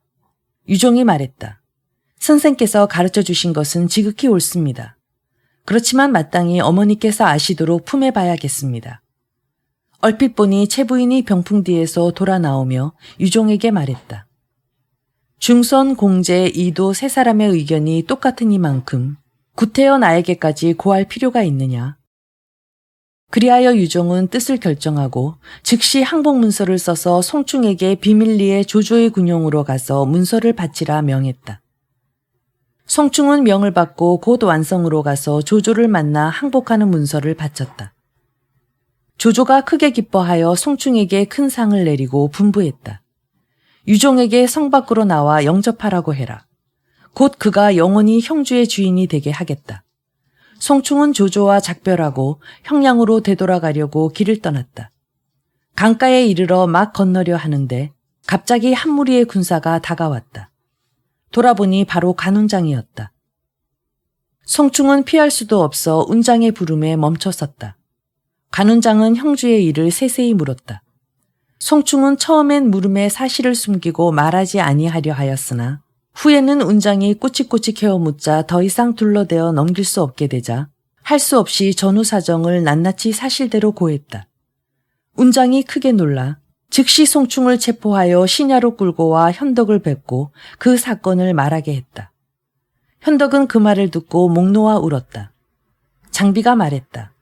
사태가 이 지경에 이르렀으니 우선 송충을 목베어 죽이고 즉시 군사를 일으켜 강을 건너가 양양을 빼앗고 채시와 유정을 쳐 죽이고 그런 다음 조조와 싸워야 합니다. 현덕이 말했다. 너는 우선 그 입 좀 다물라. 나에게 짐작되는 바가 있다. 그리하여 현덕은 송충을 꾸짖고 말했다. 너는 여러 사람이 사건을 일으킨 것을 알고도 어찌 일찍 와서 보고하지 않았느냐. 지금 너를 참해 죽인다 해도 아무런 소용이 없으니 어서 꺼지거라. 송충은 감사 인사를 드리고 머리를 감싸 안고 쥐새끼처럼 급히 허둥지둥 도망쳐 갔다. 현덕이 한동안 근심하고 번민하고 있을 때 갑자기 공자 유기가 이적을 보내왔다는 보고가 들어왔다. 현덕은 지난날 구해준 은혜를 생각하고 계단을 내려가 맞이하고 제3 감사 인사를 했다. 이적이 말했다. 강하에 계신 큰 공자께서는 유표가 이미 돌아가셨고 채부인이 채모 등과 상의하여 부고를 보내지도 않고 마침내 유종을 주인으로 옹립했다는 소식을 들으셨습니다. 그래서 공자께서 사람을 양양으로 보내서 알아보게 했는데 돌아와 모두 사실이라는 이야기를 들었습니다. 사군께서 아마도 모르고 계실까 걱정되어 특별히 저에게 부고를 주시며 가져가서 바치고 보고하라고 보냈습니다. 아울러 사군께서 휘하의 정예병을 모두 일으키시기를 간청하며 양양으로 함께 가서 죄를 묻자고 하셨습니다. 현덕이 편지를 다 읽어보고 이적에게 말했다. 이적은 유종이 형의 자리를 빼앗은 것을 알면서 어찌 유종이 형량 9군을 조조에게 바쳤다는 것은 모르시오. 이적이 크게 놀라 말했다. 사군께서는 그것을 어찌 아셨습니까? 현덕이 송충을 잡은 일을 자세히 설명해 주었다. 이적이 말했다. 만일 일이 이같이 되었다면 사군께서 조상하겠다는 명분을 세워 양양에 도착하기 전에 유종에게 나와 영접하라고 유도하여 사로잡는 김에 그 패거리들을 잡아 죽이십시오. 그러면 형주는 사군의 것이 될 것입니다. 공명이 말했다. 기백의 말이 옳습니다. 주공은 그 말을 따르십시오. 현덕이 눈물을 흘리며 말했다. 형님께서 돌아가시기 전에 나에게 어린 아들들을 부탁했었는데 이제 만약 그의 아들을 잡고 그 땅을 빼앗는다면 훗날 죽어 구천지하에 가서 무슨 낯짝으로 다시 형님의 얼굴을 볼 수 있겠소. 공명이 말했다. 만일 이 일을 하지 않으시겠다면 지금 조조의 군사들은 이미 완성까지 쳐들어왔는데 어떻게 막으시겠습니까? 현덕이 말했다. 번성으로 달아나 피하는 것이 낫겠소. 이처럼 상의하고 있는 사이 때마침 기마정찰병이 급보를 아뢰었다. 조조의 군대가 이미 방망에 도착했습니다. 현덕은 마음이 몹시 급하여 당황하고 어쩔 줄 몰라 허둥지둥했다. 현덕은 즉시 이적을 강화로 되돌려보내고 군마를 정돈하고 한편으로 공명과 적을 막아낼 계책을 상의했다. 공명이 말했다. 주공, 일단 마음을 편히 가지십시오. 지난번에 한자루 횃불로 하우돈의 군사 태반을 태워 죽였는데 이번에 조조의 군사들이 또다시 쳐들어오니 이번에도 반드시 그들을 이 계책에 빠뜨려 쳐부수겠습니다. 우리는 신야로 되돌아갈 수는 없게 되었으니 일찌감치 번성으로 가는 것이 낫습니다. 현덕은 즉시 사대문으로 사람을 보내서 방문을 써붙여 효시했다. 한편 유비는 송곤을 하변으로 보내서 배를 조달하여 백성들을 구제하고 미축을 보내서 각관리의 가족들을 호송하여 번성에 이르게 하고 한편으로 여러 장수들을 모아놓고 공명이 내리는 군령을 듣게 했다. 제갈량은 먼저 운장에게 명했다. 1,000명의 군사를 이끌고 백하 상류 근처에 가서 매복하되 각각 포대를 갖고 가서 모래와 흙을 가득 담아 백하의 물을 막고 숨어 있어라. 내일 밤 상경이 지난 후 하류에서 사람이 고함 지르는 소리와 말이 우는 소리가 들리거든 물을 막았던 포대를 드러내어 물을 방류하여 그들을 수몰시키고 물을 따라 쳐내려오면서 지원하라. 또한 장비를 불러 명했다. 1,000명의 군사를 이끌고 박릉나루에 가서 매복하고 있으라. 그것은 물살이 가장 느린 곳이니 조조의 군사가 상류에서 쏟아져 내리는 물에 휩쓸리게 되면 반드시 그곳을 따라 도망칠 것이다. 그러면 즉시 승세를 몰아 빠르게 뛰쳐나와 공격하라. 또 조자룡을 불러 명했다. 3천 군사를 이끌고 나가 4개 부대로 나누어 1대는 직접 거느리고 동문 밖에 매복하고 나머지 3대는 서문, 남문, 북문으로 나누어 매복하고 있으라. 그러나 먼저 성내 인가의 옥상에 유황과 염초 등 이나무를 많이 숨겨놓아라. 조조의 군사가 성 안으로 들어오면 반드시 민가에서 잠을 자려 할 것이다. 내일 저녁 황혼이 진 후에 반드시 큰 바람이 불 것이니 바람이 부는 것이 보이면 즉시 서쪽, 남문, 북쪽에 매복하고 있던 군사들에게 성 안으로 불화살을 쏘아 보내도록 하고 성 안에 불길이 크게 일어나기를 기다렸다가 성 밖에서 함성을 지르며 위세를 떨치도록 하라. 다만 동문은 그들이 도망쳐 나갈 수 있도록 남겨두었다가 너는 동문 밖에서 도망치는 적들의 뒤를 따라가며 공격하라. 날이 밝거든 관우 장비 두 장수와 만나 함께 군사를 거두어 번성으로 돌아오라. 다시 미방과 유봉 두 사람에게 명했다. 이천 군사를 대동하되 반은 홍기를 반은 청기를 들고 신야성 밖 30리 장미파 앞에 가서 주둔하고 있으면서 조조의 군사가 오는 것이 보이면 홍기를 든 군사는 왼쪽으로 달려가고 청기를 든 군사는 오른쪽으로 달려가라. 그들은 의심을 하고 반드시 감히 추격하지 못할 것이다. 너희 두 사람은 서로 떨어져 매복하고 있다가 성 안에서 불길이 치솟아 오르는 것이 보이거든 즉시 패잔병들을 뒤쫓아가며 공격하라. 그런 다음 백하상류로 와서 지원하라. 공명은 군사를 나누어 요소에 배치하는 것을 이미 정하고 나서 곧바로 현덕과 높은 곳으로 올라가 멀리 바라보며 승전보를 기다렸다. 조인과 조홍이 선발부대 10만 군사를 거느리고 맨 앞에는 허저가 3천 철갑군을 이끌고 길을 열며 위풍당당하게 신야로 쳐들어오고 있었다. 이날 정오 무렵 조조의 군사들은 장미파에 도착했다. 조인과 조응이 앞을 멀리 바라보니 한 무리의 인마가 모두 청색 홍색 깃발을 가지고 있었다. 허저는 군사들을 독촉하여 앞으로 나아갔다. 그러자 유방과 미방의 군사가 4개 부대로 갈라지더니 청기 홍기를 든 군사들이 각각 좌우로 돌아가 사라졌다. 허저가 말고삐를 당겨 말을 세우고 명령했다. 잠시 전진을 멈춰라. 앞엔 반드시 복병이 있을 것이다. 군사들은 여기서 멈춰 있어라. 허저는 혼자 말을 타고 전위 부대장 조인에게 나는 듯이 달려가 보고했다. 조인이 말했다. 그들은 바로 우리 눈을 속이려는 가짜 군사일 것이다. 매복하고 있는 군사는 없을 것이니 속히 군사를 전진시켜라. 내가 군사를 재촉하여 뒤따라가겠다. 허저가 다시 장미파 앞으로 돌아와 군사를 출동하여 전속력으로 쳐들어갔다. 숲속까지 쳐들어 찾아보았으나 깃발을 든 군사는 단 한 명도 보이지 않았다. 이때 해는 이미 서쪽으로 넘어가고 있는데 허저가 막 군사를 전진시키려다 산 위에서 나팔을 불고 북을 치는 요란한 소리를 듣고 머리를 들어 산 위를 올려다보니 산마루에는 수많은 깃발이 펄럭이는데 깃발의 숲속 한가운데에 2개의 우산이 펼쳐져 있고 왼쪽에는 현덕, 오른쪽에는 공명, 두 사람이 마주 앉아 술을 마시고 있는 모습이 보였다.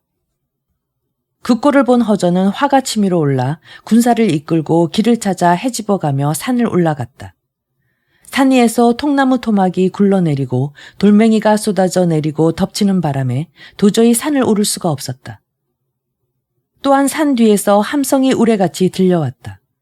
마음 같아서는 길을 찾아 올라가 때려 죽이고 싶었지만 날은 이미 저물었다. 조인이 군사를 거느리고 도착하여 우선 신야성을 빼앗아 쉬라고 했다. 군사들이 신야성 아래에 이르자 보니 4개의 성문이 모두 활짝 열려 있어 조조의 군사들이 돌격해 들어갔지만 맞고 나서는 군사가 한 사람도 없었다. 성 안에는 단 한 사람도 보이지 않았다. 뜻밖에도 텅 빈 성이었던 것이다. 조홍이 말했다. 이것은 이들의 형세가 의지할 데 없고 계책도 없어 백성을 데리고 모두 도망친 것이니 우리는 잠시 성 안에서 편안히 쉬고 내일 새벽 진군하리라. 이때 각 군사들은 너무 많이 걸어서 지쳐 있었고 모두 굶주린 나머지 민가를 찾아 들어가 밥을 짓고 있었다. 조인과 조홍은 가나로 가서 편히 쉬었다. 초경이 지나자 미친 듯이 바람이 휘몰아치기 시작한다. 성문을 지키던 군사가 급히 달려와 불이 났다고 보고했다. 조인이 말했다. 이는 분명 군사들이 밥을 짓다가 조심하지 못해 잘못해서 낸 불이니 진실로 놀라게 하지 말라. 이 말이 채 끝나기도 전에 연거푸 여러 차례 급보가 날아들었다. 서문, 남문, 북문에 모두 불빛이 치솟고 있다는 것이었다. 조인이 급히 여러 장수들에게 말을 타라고 명령을 내릴 때 현성은 온통 불길이 치솟아 올라 하늘과 땅이 온통 새빨간 불길 뿐이었다. 이날 밤의 불길은 전날 방방성에 쌓아둔 군량을 태울 때 치솟던 불보다 더욱 거세게 타올랐다. 조인은 여러 장수들을 이끌고 불길을 무릅쓰고 연기 속을 뚫고 길을 찾아 달아났다. 동문에 화재가 나지 않았다는 소문을 듣고 부랴부랴 서둘러 동문을 뛰쳐나갔다. 군사들은 서로 먼저 빠져나가려고 밟고 밟혀서 죽은 자가 수도 없이 많았다. 조인 등은 이제 막 불구덩이에서 빠져나와 한숨 돌리려는데 등 뒤에서 함성이 크게 일어나면서 조자룡이 군사를 이끌고 뒤따라와서 혼전을 벌였다. 경황도 없이 빠져나와 겨우 목숨을 부지한 병사들은 제각각 또다시 목숨을 걸고 도망쳐야 했으니 그 누구도 뒤돌아서서 적을 맞아 싸우려 하지 않았다. 조이는 한참을 도망치는 중에 미방이 한 무리의 군사를 이끌고 달려들어 또다시 한바탕 들이쳐 찌르고 죽이는 싸움을 벌였으나 조이는 크게 패하여 길로 뛰쳐나가 도망쳤다. 그러나 또다시 유봉이 한 무리의 군사를 이끌고 나타나 길을 틀어막고 한바탕 사륙전을 벌였다. 시간은 흘러 어느덧 사경이 되자 조인의 군사는 사람도 말도 모두 지치고 피곤하여 쓰러질 지경이었다. 게다가 군사의 태반은 불구덩이를 빠져나오면서 머리를 그을리고 이마를 데이는 등 부상을 당해 공경에 빠진 상태로 가까스로 백화강변에 다다랐다. 반갑게도 강물은 깊지 않았다. 사람과 말은 모두 강으로 내려가 물을 마시며 좋아했다. 사람들은 서로 살았다고 울면서 아우성을 치기도 하고 떠들썩했고 말들도 모두 큰 소리로 울었다. 한편 운장은 상류에서 흙모래를 담은 포대로 강물을 막아놓고 때를 기다리고 있었다. 황혼이 질 무렵 신야를 바라보니 불이 치솟고 있었다. 사경이 되자 하류 근방에서 사람들의 떠드는 소리와 마르름 소리가 들렸다. 운장은 군사들에게 일제히 포대를 뽑아 물을 터뜨리라고 명령했다. 물살이 사납게 흘러 하늘도 집어삼킬 듯이 하류를 향해 맹렬하게 흘러내려갔다. 조인의 군사들은 사람도 말도 모두 거친 물살에 휩쓸려 떠내려가 죽은 사람이 지극히 많았다. 조인은 살아남은 자들을 이끌고 물살이 약한 곳을 찾아 길을 열고 도망쳤다. 박릉 나루터에 이르르자 갑자기 함성 소리가 일어나는 것이 들리더니 한 무리의 군사들이 길을 막아섰다. 앞장선 대장은 바로 장비였다. 장비가 소리쳤다. 조적은 날래와서 목숨을 바쳐라. 조인의 군사는 소스라치게 놀랐다. 장비는 간우가 백하상류 막았던 물을 터뜨리고 즉시 군사를 이끌고 물을 따라 내려오며 휩쓸린 군사를 공격하자 조인의 앞길을 가로막고 닥치는 대로 쳐 죽였다. 장비는 갑자기 허저를 만나 즉시 그와 맞붙어 싸웠다. 그러나 겨우 목숨을 건진 허저는 감히 싸울 의욕을 잊고 길을 열고 달아났다. 날이 밝아오자 장비는 번성을 향해 달려갔다. 현덕과 공명을 만나 함께 강가를 따라 상류로 갔다. 유봉과 미방이 이미 배를 마련해 놓고 기다리고 있었다. 마침내 일제히 백하를 건너 모두 번성을 향해 나아갔다. 공명은 배와 뗏목을 불을 놓아 태워 없애라 했다. 조이는 폐잔병을 수습하여 신야로 가서 주둔하고 조홍을 보내서 조조를 뵙고 처참하게 패배한 소식을 자세히 말씀드리라 했다. 조조가 패전 소식을 듣고 크게 노하여 말했다. 제갈촌놈이 어찌 감히 이럴 수 있느냐. 조조는 삼군에게 출동하라 재촉했다. 출동하는 조조의 군사는 온 상가들을 가득 메워 가득했다. 모두 다 신야에 도착하여 영체를 세웠다. 조조는 명을 전달하여 군사들에게 한편으로는 산을 수색하도록 하고 한편으로는 백화를 메워 막으라 했다. 그리고 대군을 8길로 나누어 일제히 쳐들어가 번성을 빼앗으라 명령했다. 유엽이 말했다. 승상께서 양양에 처음 오셨으니 먼저 백성들의 마음을 사야 합니다. 지금 유비는 신야의 백성들을 모두 옮겨서 번성으로 들어갔는데 만일 우리 병사들이 곧장 진격한다면 두 현의 백성들은 채소를 버무르는 양념가루가 될 것입니다. 그보다는 먼저 사람을 보내어 유비에게 항복하라 타이르는 편이 낫습니다. 유비가 즉시 항복하지 않더라도 우리가 백성을 사랑하는 마음을 갖고 있다는 것을 보일 수 있어 또한 좋고 만약 그가 항복해 온다면 형주 땅을 싸우지 않고 평정할 수 있습니다. 조조는 그 말을 따르기로 하고 즉시 물었다. 누구를 사자로 보내면 좋겠느냐? 유엽이 말했다. 서서가 유비와 지극히 친밀합니다. 지금 군중에 있는데 그에게 한번 갔다 오라 어찌 명하시지 않으십니까? 조조가 말했다. 그가 현덕에게 간다면 아마도 돌아오지 않을 것이다. 유엽이 말했다. 그가 만일 돌아오지 않는다면 그는 사람들의 웃음거리가 될 것입니다. 승상께서는 염려하지 마십시오. 그래서 조조가 서서를 불러 말했다. 나는 원래 번성을 짓밟아 평정하고 싶지만 수많은 백성들의 목숨이 불쌍하니 어쩌겠는가. 공이 가서 유비를 설득해보는 것이 좋겠네.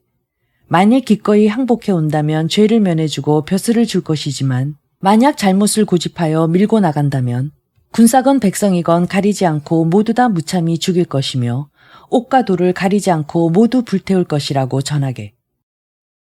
내 공의 충성심과 저리를 알기 때문에 특별히 공에게 가라고 하는 것이니 원컨대 공은 나를 저버리지 않기를 바라네. 서서는 명령을 받고 길을 떠나 번성에 도착했다. 번성에 서서가 도착하자 현덕과 공명이 접견하고 함께 예정을 나누었다. 서서가 말했다. 조조가 저를 보내서 사군을 항복하도록 설득하라는 것은 이를테면 민심을 사자는 것입니다. 지금 그는 군대를 8길로 나누어 백화를 메우면서 전진하고 있습니다. 아마도 번성을 지킬 수 없을 것이니 속히 대책을 세우셔야 할 것입니다. 현덕은 서서를 붙잡아두려 했지만 서서가 작별 인사를 하며 말했다. 제가 만약 돌아가지 않는다면 아마도 사람들의 웃음을 불러일으킬 것입니다. 지금 노모께서 이미 돌아가셨고 나는 평생 그 한을 가슴에 품고 살아야 합니다. 몸은 비록 저들에게 잡혀 있으나 맹세코 단 한 가지의 계책도 세우지 않을 것입니다. 공께서는 와룡이 보좌하고 계시니 어찌 대업을 이루지 못할까 걱정하십니까? 저는 여기서 작별을 청하겠습니다. 현덕은 감히 억지로 잡아둘 수가 없었다. 서서는 작별하고 돌아와 조조를 뵙고 말했다. 현덕은 조금도 항복할 뜻이 없습니다. 조조는 크게 노하여 그날 바로 출병했다. 현덕이 공명에게 방책을 물으니 공명이 말했다. 속히 번성을 버리고 양양성을 빼앗아 잠시 머물며 쉬십시오. 현덕이 말했다. 내 어찌 오랫동안 나를 따라온 백성들을 저버리랴. 아무 일 없었다는 듯이 참아 버리고 갈 수는 없을 것 같으이. 공명이 말했다. 사람을 시켜 백성들에게 두루 알리시되 따라가고 싶은 사람은 함께 가고 그렇지 않은 사람은 남아있으라 하십시오. 그리하여 우선 관우에게 강가로 가서 배를 정돈하게 하고 송건과 간홍에게 명하여 성안을 돌며 크게 소리치라 했다. 이제 곧 조조의 군대가 쳐들어올 것이다. 이곳 번성은 오래 지킬 수 없다. 따라가기를 원하는 백성은 지금 즉시 함께 강을 건너도록 하라. 두 현의 백성들은 일제히 큰 소리로 말했다. 우리들은 비록 죽는 한이 있더라도 사군을 따라가겠습니다. 그날로 백성들이 울부짖으며 따라 나섰다.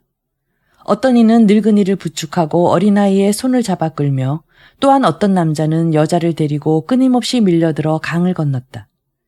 양쪽 강가에서는 서로 떨어진 가족을 찾아 울부짖는 소리가 그치지 않았다. 현덕은 배 위에서 이 모습을 보고 큰 소리로 울면서 말했다. 나 한 사람을 위하여 이 많은 사람들이 이런 큰 난리를 겪게 했으니 나는 어찌 살 수가 있겠는가. 현덕은 강물에 뛰어들어 죽으려 했다. 좌우가 급히 말렸다.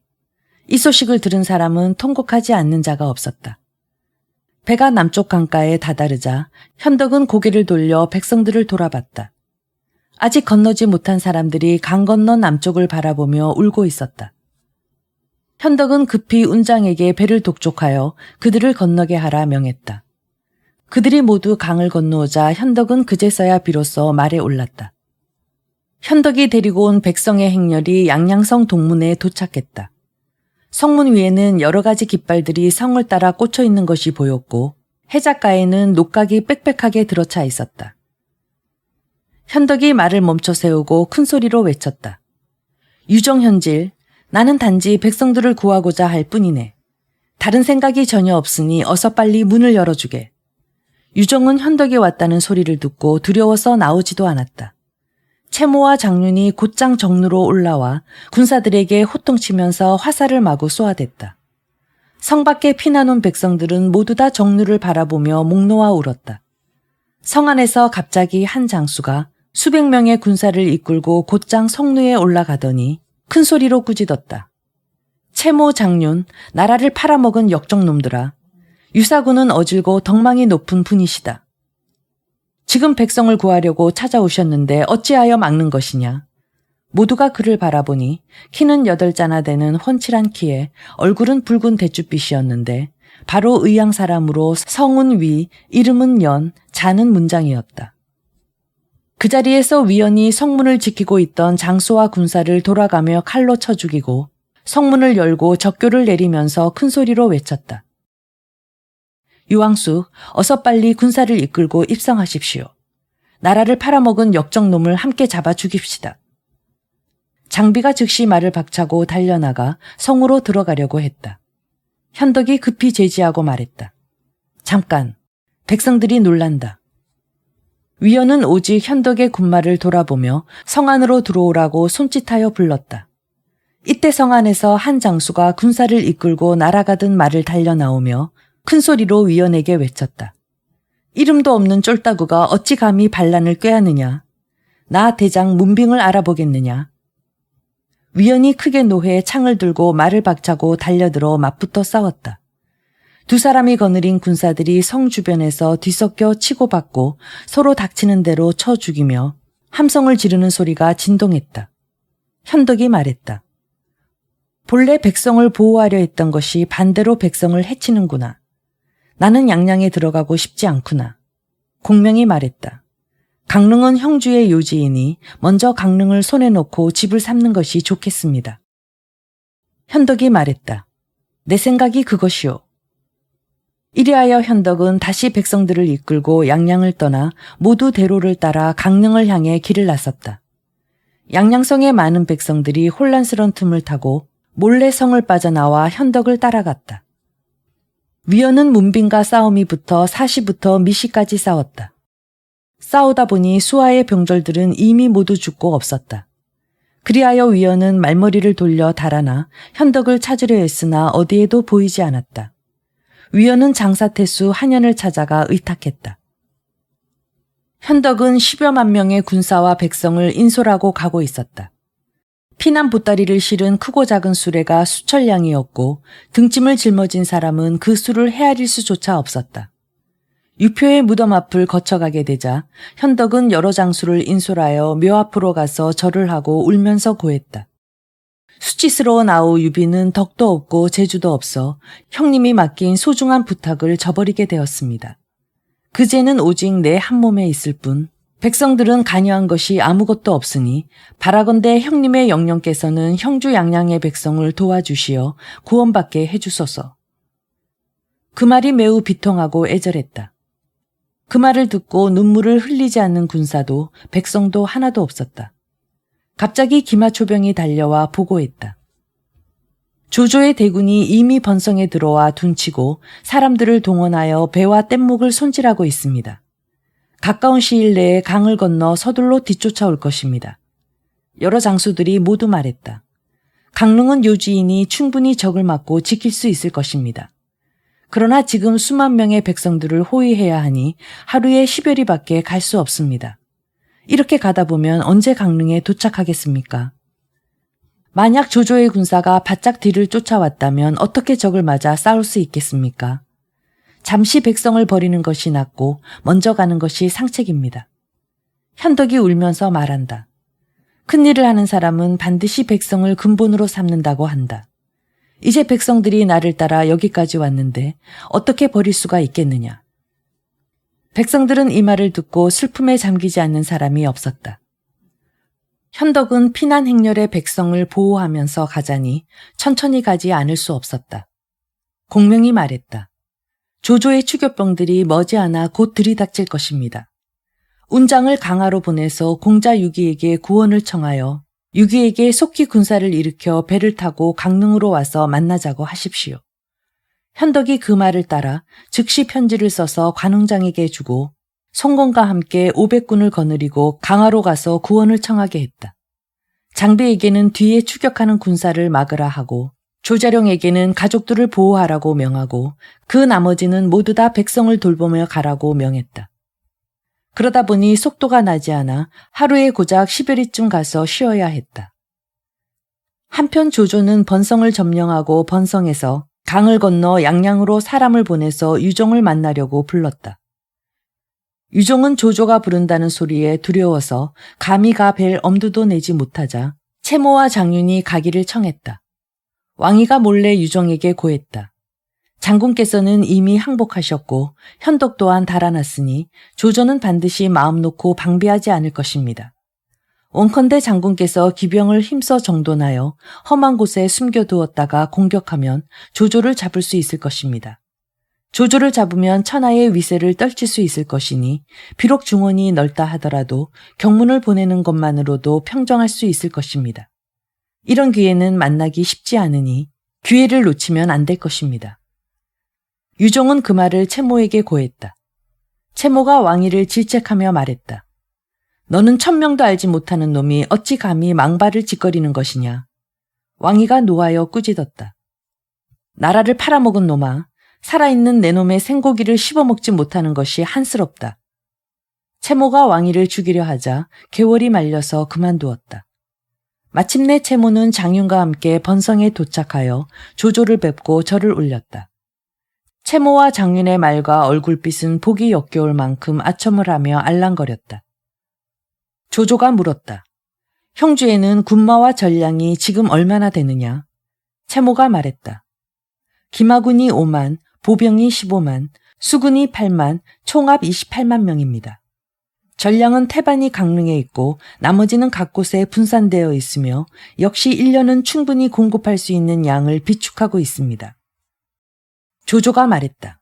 전선은 얼마나 되며 전선은 처음부터 누가 도맡아 다스렸느냐? 채모가 말했다. 크고 작은 전선이 모두 70여 척인데 처음부터 저희 두 사람이 맡고 있었습니다. 마침내 조조는 채모를 진남으로 삼고 수군 대도독에 임명했고 장윤을 조순으로 삼아 수군 부도독에 임명했다. 채모와 장윤 두 사람은 크게 기뻐하며 감사드렸다. 조조가 또 말했다. 유표는 이미 죽었고 그 아들이 항복하여 기순해 왔으니 내가 마땅히 천자께 표주하여 영원히 형주의 주인이 되도록 하겠다. 두 사람은 크게 기뻐하며 물러나왔다. 순유가 말했다. 채모와 장윤은 아첨하고 알랑거리기나 하는 무리입니다. 주공께서는 어째서 즉시 그들에게 이처럼 지위가 높고 귀한 벼슬을 더해주시고 더구나 수군까지 도맡기셨습니까? 조조가 웃으면서 말한다. 내 어찌 그놈들을 알지 못하겠는가.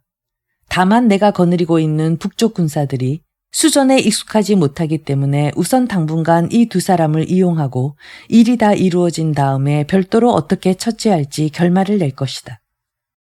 채모와 장윤은 돌아와 유종을 뵙고 자세히 말했다. 조조는 장군께서 영원토록 형주를 다스릴 수 있도록 천자께 표주하겠다고 약속했습니다. 유종은 크게 기뻤다. 다음 날이다. 유종은 어머니 채부인과 함께 인수와 병부를 받들어 가지고 몸소 강을 건너가 조조를 향해 절을 올리고 인수와 병부를 바쳤다. 조조는 유종을 위로하고 난 후 유종에게 즉시 정복군을 뒤따라 군사를 이끌고 나가 양양성 밖으로 나가 주둔하라 했다. 채모와 장윤은 양양 백성들에게 향을 피우고 조조를 영접하라고 명했다. 조조는 양양성으로 들어가면서 환영하는 백성들에게 모두 좋은 말로 위로하고 타일렀다. 조조는 양양성 안으로 들어와 부중에 자리 잡고 앉아 즉시 계월을 불러 가까이 다가오게 한 다음 위로하며 말했다. 나는 형주를 얻어서 기쁜 것이 아니라 그대를 얻어서 기쁘다네. 마침내 계월을 강릉태수로 삼아 번성으로 봉하고 부송과 왕찬 등을 모두 간내우로 삼았으며 유종을 청주자사로 삼아 즉시 청주로 길을 떠나라 명했다. 유종은 그 말을 듣고 깜짝 놀라 사양했다. 저는 관리가 되기를 원하지 않습니다. 부모님의 고향을 지키며 살게 해주시기를 바랍니다. 조조가 말했다. 청주는 황제가 사는 곳과 가까운 곳이다. 너에게 황제의 발꿈치와 같이 가까운 청주에 가서 벼슬살이를 하라는 것은 형량에 있다가 어떤 사람이 죽이려 할지 몰라 미리 위해로부터 벗어나게 하려는 것이다. 유종은 제3 사양했으나 조조는 끝내 허락하지 않았다. 유종은 어쩔 수 없이 어머니 채부인과 함께 청주로 부임하는 수밖에 없었다. 오직 예부터 거느리던 장수 왕이만이 뒤따라왔고 나머지 관원들은 강나루까지 나와서 전송하고는 모두 되돌아갔다. 조조는 우금을 불러 당부했다. 너는 날쌘 기병을 이끌고 유종 모자의 뒤를 쫓아가 죽여 후한을 없애라. 우금은 명령을 받자 기마병을 이끌고 뒤쫓아가서 큰 소리로 외쳤다. 나는 승상의 명을 받들어 너희 모자를 주기로 왔다. 빨리 수급을 바쳐라. 채부인은 유종을 끌어안고 큰 소리로 목 놓아 울었다. 우금이 군사들에게 소리쳐 명령했다. 죽여라. 왕이가 분개하여 힘을 다해 싸웠으나 끝내 우금의 수하들에게 피살되고 말았다. 군사들은 유종과 채부인의 목을 베어 죽였다. 우금이 돌아와 조조에게 유종과 채부인을 죽여 임무를 완수했다고 보고했다. 조조는 우금에게 상을 후하게 내렸다. 그리고 즉시 조조는 사람을 융중으로 보내서 공명의 가족을 샅샅이 돌아다니며 수색했다. 그러나 공명의 가족은 어디로 갔는지 행방을 알 수 없었다. 알고 보니 공명이 이미 사람을 시켜 거처를 옮겨서 삼강으로 와서 숨어 피난하고 있었던 것이다. 조조는 매우 원통해했다. 조조가 이윽고 양양을 평정하자 순유가 진언했다. 강릉은 형주에서 중요한 땅으로 전량이 매우 많은 곳입니다. 유비가 만일 이곳을 차지하고 자리를 잡는다면 빠른 시일 안에 유비를 물리치는 것은 요원할 것입니다. 조조가 말했다. 내 어찌 잊었겠느냐. 조조는 즉시 양양의 여러 장수들 중에서 한 사람을 뽑아 군사를 이끌고 앞장서며 길을 열고 나아가라 명하는데 여러 장수들 중에 유독 문빙만이 보이지 않았다. 조조가 사람을 풀어 샅샅이 찾아 나서자 그때서야 마지못해 나와서 조조를 배웠다. 조조가 말했다. 너는 어째서 이렇게 늦게 왔느냐? 문빙이 대답했다. 사람의 신하가 되어 주인이 온전히 영토를 지키도록 돕지 못했으니 마음이 진실로 슬프고 부끄러워 일찍 찾아와 뵐 면목이 없었습니다. 말을 마치자 흐느껴 울며 눈물을 쏟았다. 조조가 말했다. 참으로 충신이로다. 조조는 문빙에게 강하태수의 벼슬을 주고 관내후 관직을 내려 즉시 군사를 이끌고 길을 열고 앞장서 나아가라 했다. 척후병이 상황을 보고했다. 유비는 백성을 데리고 하루에 겨우 10여리 정도 행군하고 있습니다. 거리를 헤아려 보면 300리 정도 떨어져 있습니다. 조조는 각 부대에 명령을 내려 철갑기병 5,000명을 정선하여 밤을 새워서라도 달려가 하루낮 하룻밤이 지나기 전에 유비를 따라 붙으라. 대군도 끊임없이 계속하여 그 뒤를 따라 진군하라 일렀다.